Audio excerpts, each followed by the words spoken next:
Сәлем достар, қалайсыздар? YouTube сәлем. Соңғы видеода мен сіздермен уақыттың жылдамдағаны туралы айтқанмын. Неге ендігі алдағы уақытта адамдардың өмірі қиын бола береді. Кейбір адамдар егерде өзінің жанына көңіл бөлмейтін болса, түп санасымен байланысқа дене арқылы шығыпай, ішін тазаламай, бүкіл программа, опыт, тәжірибе, травма, установка, тағы не ол нейрондық байланыстар, неше түрлі қорқыныш, обида, тағы да басқа сезім, эмоциялар тығылып тұрған денедегі соның барлық сүріліп кеткен сезімдер, сол нәрсені айналдырып қайта сол батпақтан шықпай жүре беретін болса, онда қазір уақыт жылдамдады, сондықтан бір жыл уақытымыз бар. Әр жылдың ішінде біздің ішімізде, жанымызда, денемізде не тығылып тұр, сол қопарылып шыға беретін болады. Соны сіз қайта сол сценарияларды қайталап өмір сүре беретін боласыз. Егер сіз қалауыңыз өте көп адам болсаңыз, күнделікті 100 списокты или карта желанияны іліп қойып, мен енді шетелге шыққым келеді, жылма-жыл 2-3 рет путешествие жасағым келеді, мен машина алам, фен алам, киім алам, балама бүйтем, сөйтем, үй алам, квартира алам, тағы да бір нәрсе, мебель, ремонт, қыдыру, тағы да бір қалауларыңыздың бәрін жаза беретін болсаңыз, ақша болсын, ішінде карьера болсын, барлығы сіздің сол тақырыптарға қатысты түп санаңыздағы барлық программалар бірге қопарылып бір жылдың ішінде келе беретін болады. Егер сізде ресурс аз болатын болса, сіз ресурсты одан самайын жоғалтып, үйде жатып, депрессия, апатияға, көрпенің арасына тығылып жатып қалатын боласыз. Неге? Соның себебі сіз ескірген неше түрлі опыт, тәжірибе, травмаларыңызды жаныңызбен байланысып отырып, денеңізбен сөйлесіп отырып, түп санадан өшіріп жатқан жоқсыздар. Өшіріп жатпағасын сіздің бүкіл энергия, ресурсыңыз соларды, баяғы программаларды қамтамасыз етемін деп шаршап, соны қамтамасыз етемін деп ресурсыңызды таратып жатсыз. Плюс еще новый желанияларды айта бересіз. Ол новый желаниялары сол баяғы 4 сфераға қатысты: денсаулық, ақша, қарым-қатынас, денсаулық, ақша, төртіншісіне ол предназначение, өзіңіздің өмірлік жолыңызды, миссияңызды, задачаңызды тауып, сол бойынша жүру, кім екеніңізді танып білу. Сол сфералар бойынша қалауларыңыз бөлініп тұрады, и сіз соны қалаған сайын, айтқан сайын, аффирмациялаған сайын, картаға желание қылып ілген сайын, сіздің сол жинап тұрған бүкіл ресурсыңыз солардың барлығына тамшы болып шашырайды. Оны тартам деп қиналасыз. Бір жылдан кейін сізде ештеңе қалмайды. Бірінші вариант, ешқандай энергия қалмайсыз, қайтадан көміліп жатасыз депрессияда, өзіңіздің денеңізді көтере алмай. Екінші вариант, ол энергияңыз жетеді, қалауларыңыз өмірге келеді. Бір жылдан кейін бәрі қабаттасып бірге орындалады. Бірақ сонымен қатар установкалар мен кедергі программалардың барлығы қайта ойналады, қайта сіздің өміріңізге келеді, жағдайлар ұқсас болып шығады, и қалауыңыз қорыққан установкаларыңызбен бірге орындалып бастайды. Сол кезде сіздің өміріңіз өте насыщенный, и сізді қатты от крайности в крайности тербейтін, қинайтын жағдайларға әкеледі. Ал егер де сіз үшінші варианты, қалауды жасамайсыз, картаны ілмейсіз, ешқандай желанияны 100-ге дейін апармайсыз, тілеп ештеңе істемейсіз, просто так жүре беретін болсаңыз, бір жылдың ішінде сіздің күнделікті қандай күй кешіп жүрдіңіз, қандай көңіл күйде жүрдіңіз, қандай состоянияда жүрдіңіз, сол просто сіздің жылма-жыл тереңірек соны сүре беретін боласыз. Сол жерден кетпей, сол жағдайларды, сол ситуациядан шықпай жүре беретін боласыз. Сол қайта ойнап, ол еще тереңдей береді, ол жағдайлар барған сайын көбейе беретін болады. Егер сіз күнделікті көңіліңіз қалған күйде күрсініп жүретін болсаңыз, ештеңеге сенбейтін, адамдардан көңіліңіз қала берген, разочарование, печаль, сондай көңіл күйде жүретін болсаңыз, жаңағыдай маған ештеңе бұйырмайды, мен вообще қаламай ақ қояйын, өмір деген қиын болып баратыр деген сияқты установкаларыңызды 10 есе 100 есе нығайтып аласыз бір жылдан кейін. Жылдамдап жатыр деген сөз, ол уақыттың жылдамдығы бізге екі түрлі жұмыс жасайтын болады. Әр 11-10 ай сайын адамның ішіндегі, жан дүниесіндегі жиған терген опыттарының барлығы төгіліп орындала беретін болады. Сол кезде сіз бұрынғы ойлаған терең теріс негативті программаларыңызды одан сайын нығайтып, соның ішіне қайта тереңірек кіре беретін боласыз. Жылма-жыл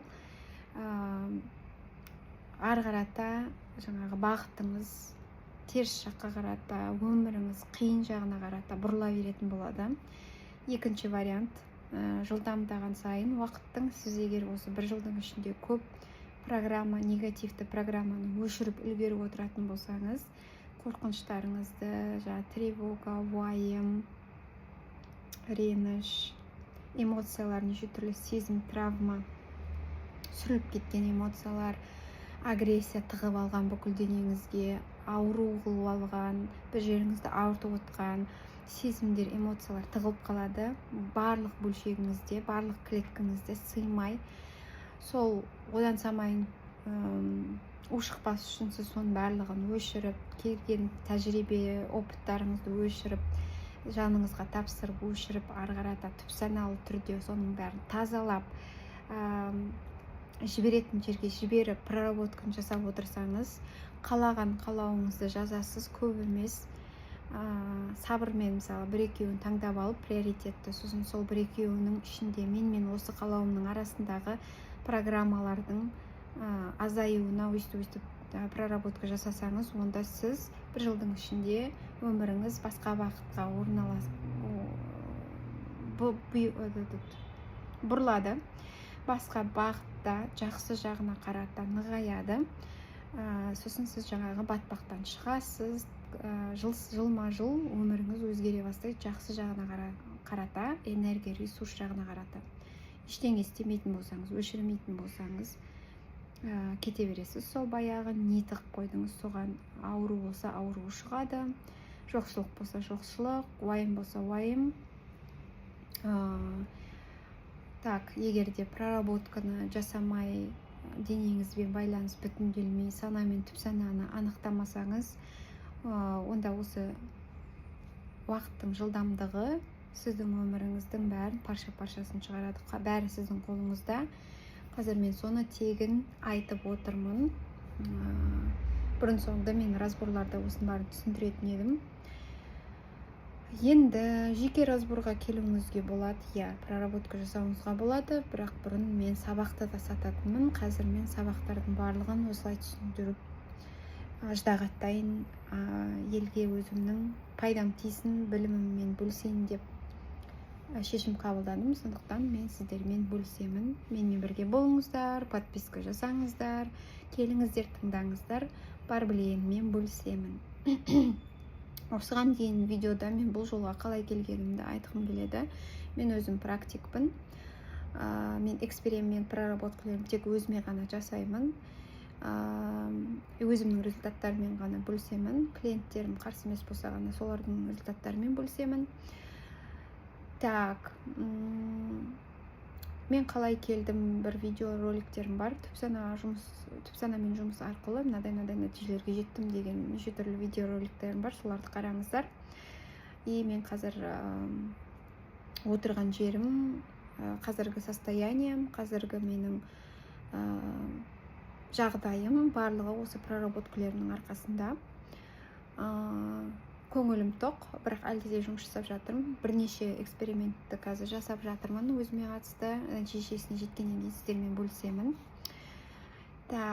Не айту керек тағы да? Бұрын-соңды мен сіздермен бөліскен кезде түпсана мен сана туралы түсіндіргім келіп, постоянно соны айтатынмын.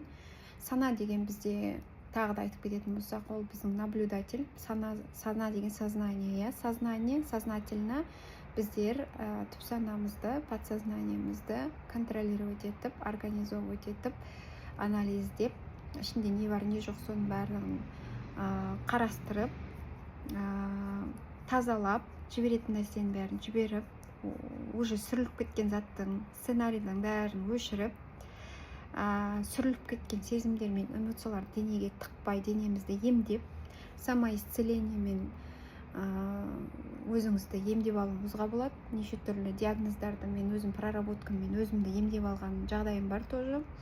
Бір-екі клиенттерім бар, тоже емдеп алған өздерін. Сондықтан барлығы сіздің қолыңызда. Қазіргі жағдайда сіз көбіңіз білесіздер, кітапты оқып жатсыздар. Сана не екенін білесіз, түп сана не екенін білесіз. Түп сана мен үшін ол жан, денеңіз, сіздің денеңізде толып тұрған программаңыз, архивіңіз, бүкіл жиған терген тәжірибеңіз, установкалеріңіз бәрі сол жерде жиналып тұр. Сондықтан сіздің сол жақты тазалайтын функцияңыз ол санаңыз. Сана арқылы, ми арқылы, анализ арқылы, тауып алу арқылы блоктарды ниет ететін, пландайтын ол санаңыз, ми жағыңыз. Ал подсознаниеңіз ол сіздің жаныңыз, денеңіз, ол сіздің әр жақта өзіңіздің высший яңыңызбен байланыстыратын бөлігіңіз. Сондықтан сіз екі бөліктен тұрасыз, саналы түрде және түп саналы түрде.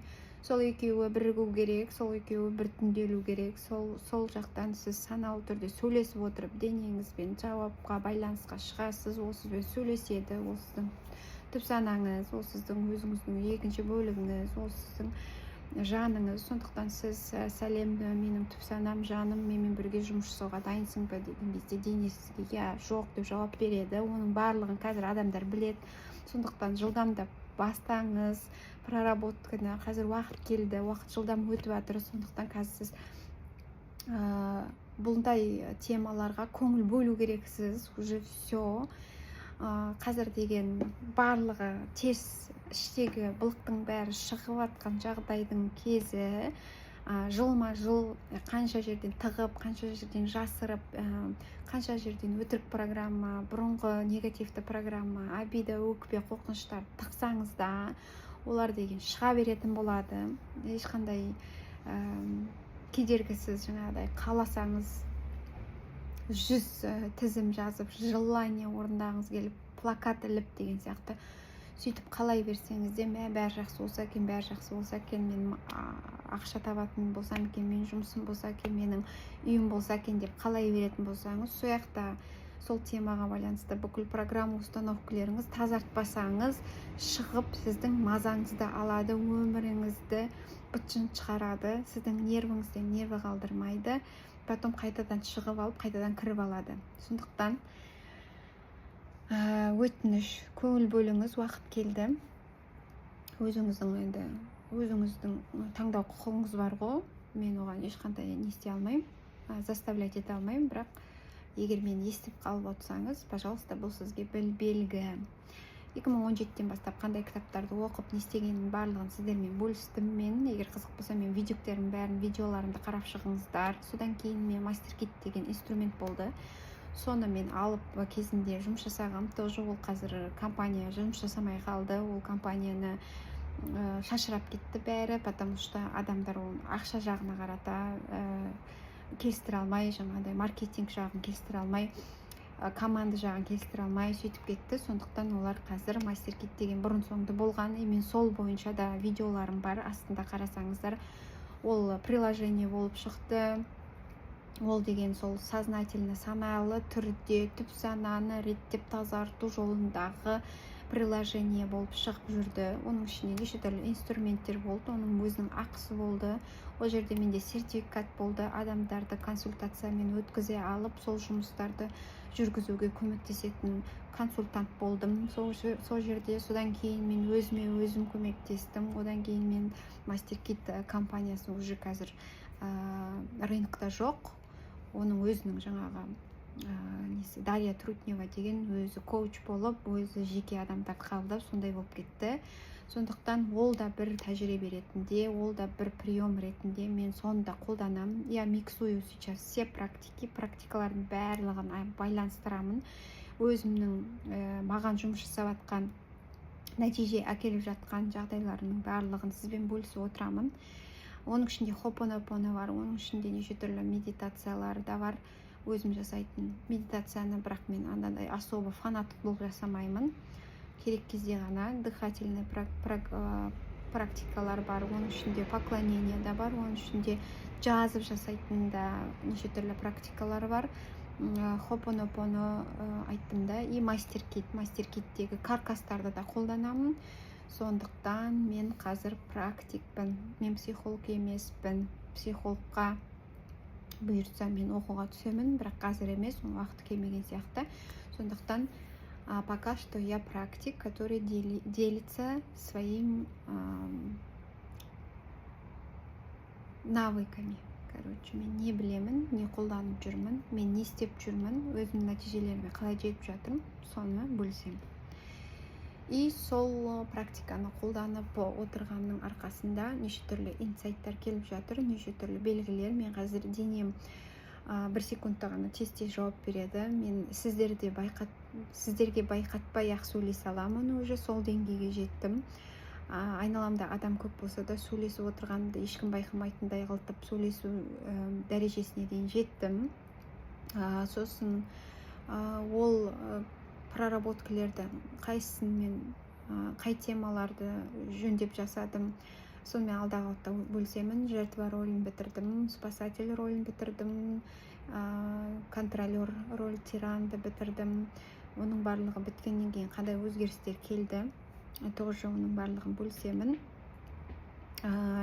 Взрослый позицияға қалай шықтым, ол қалай сезіледі, өзіңді көрсету, жаңағыдай проявленность, самооценка деген нәрселерде өте көп нәтижелер келіп жатыр. Сондықтан мен өзім эксперимент ретінде өзімнің айтып жүрген әңгімемнің нәтижесімін. Енді тағы не айту керек? Түп сана деген, сол бойынша мен сіздерге толық түсіндіргім келеді. Көз жеткізіңіздер. Неше түрлі кітаптарда бар, Джозеф Мерфи, бәрін оқып жүрсіздер ғой, Луиза Хей, подсознание может все, Джон Кехо, практикаларда бар ішінде, оның бәрін білесіздер. Бірақ саналы түрде мен білем деген еш нәрсе шешпейді, соны білу керексіздер. Все, мен границамды қорғаймын, мен самооценкамды жөндеймін, мен бәріне жоқ деп айта алатын адамға айналам. Все, мен қалауым, желанием осы, определилась, осы менің арман мақсатым болды дейсіздер, я. Ол бірақ ештеңе шешпейді.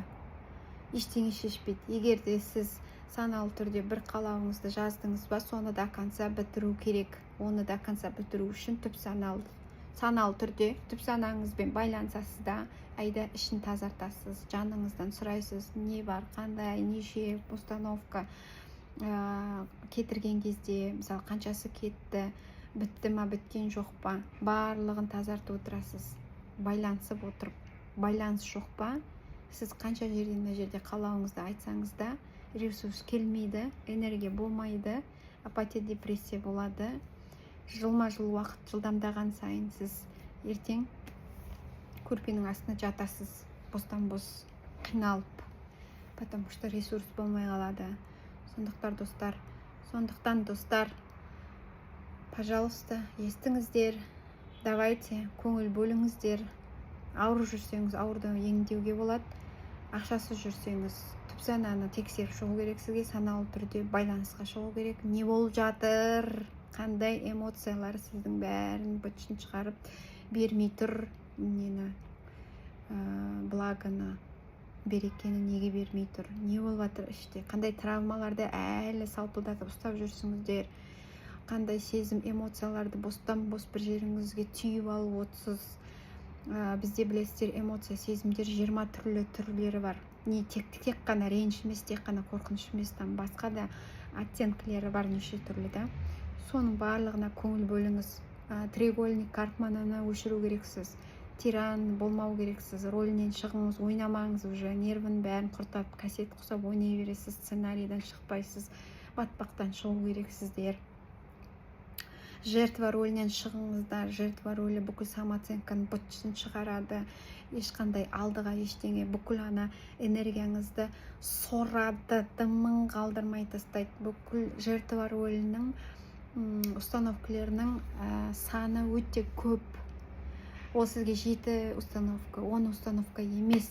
Ол сізге мыңдаған, миллиондаған установка. Дәл қазір мен осы проработкаларымды 2017-ден бастап істеп жүргендіктен мен қазір бір проработкам, бір рет айтам ғой, денем өшті, сөйтіп кетті, мындай тема деген кезде 4,500-ды өшіреді. Мен 5 минут отырып қайталайтын болсам, мен 30,000, 100,000-ға дейін бітірем санын установканың. Сондықтан алдағы уақытта ол әлде де жылдамдайды.